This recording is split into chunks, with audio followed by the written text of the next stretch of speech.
si le fidèle cesse de prier,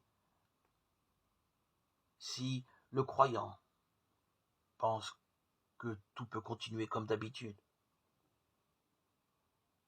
rapidement, il pourra s'apercevoir qu'il est devenu comme une coquille vide, qu'il a perdu sa colonne vertébrale,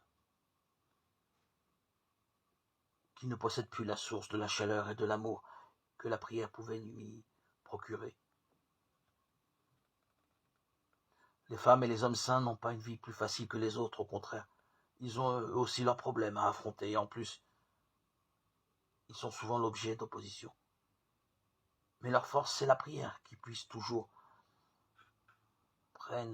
prendre de l'énergie. Ils puissent toujours au puits intarissable, à la source de vie.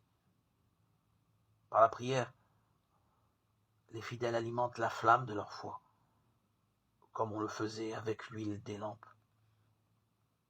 Ils avancent ainsi en marchant dans la foi et dans l'espérance.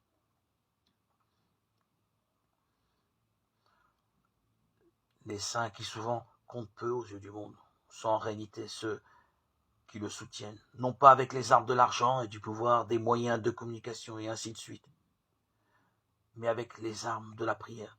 Ainsi, nous tous, chrétiens, nous devons être encouragés, nous encourager nous-mêmes, nous encourager les uns les autres pour poursuivre la prière quotidiennement dans nos vies. La prière est notre arme contre le malin. Il est notre bouclier pour triompher des ténèbres et de la mort.